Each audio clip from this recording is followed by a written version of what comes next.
Hyderabad real estate రంగంలో నెలకొన్న ఒక లేటెస్ట్ ట్రెండ్‌పై మేము అందిస్తున్న ఒక స్పెషల్ స్టోరీని చూసేద్దాం.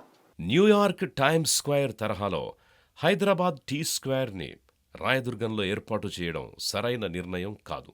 హైదరాబాద్కు వన్నె తెచ్చే టీ స్క్వేర్ని రద్దీ ప్రాంతంలో ఏర్పాటు చేయడం బదులు ట్రాఫిక్ రద్దీ ఏర్పాటు కాని ప్రాంతంలో డెవలప్ చేయడం సరైన నిర్ణయమవుతుందని ప్రజలు భావిస్తున్నారు.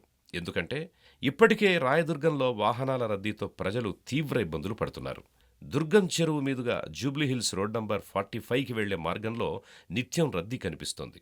జూబ్లీహిల్స్ చెక్పోస్ట్కి వెళ్లే రోడ్డు, మాదాపూర్ నుంచి జేఎన్టీయూ రోడ్డు, గచ్చిబౌలి నుంచి మియాపూర్ రోడ్డు, రాయదుర్గం నుంచి గచ్చిబౌలి రోడ్డు ఇలా ఎటువైపు చూసినా వాహనాల రద్దీ గణనీయంగా పెరిగింది.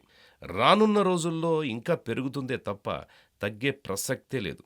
కాబట్టి ప్రస్తుత పరిస్థితులతో పాటు భవిష్యత్తులోనూ ట్రాఫిక్ రద్దీ ఏర్పడని ప్రాంతాల్లో ఈ టీ స్క్వేర్ని డెవలప్ చేస్తే బావుంటుంది. ఎందుకంటే టీ స్క్వేర్ ఏర్పాటయ్యాక అక్కడికి భారీ సంఖ్యలో సందర్శకులు, వారితో పాటు వాహనాలు వచ్చే అవకాశం ఉంటుంది. అలాంటప్పుడు ట్రాఫిక్ ఇంకా పెరిగి దాని ప్రభావం పశ్చిమ హైదరాబాద్లోని అన్ని ప్రాంతాలపై పడుతుంది. దీనివల్ల అక్కడికొచ్చే దేశ విదేశీ ప్రతినిధులకి టీ స్క్వేర్ పట్ల ప్రతికూలత అభిప్రాయం ఏర్పడడానికి ఆస్కారం కూడా ఉంది. అందుకే ఈ టీ స్క్వేర్ని రాయదుర్గం బదులు ఇతర ప్రాంతంలో ఏర్పాటు చేయాలని హైదరాబాద్ ప్రజలు కోరుకుంటున్నారు.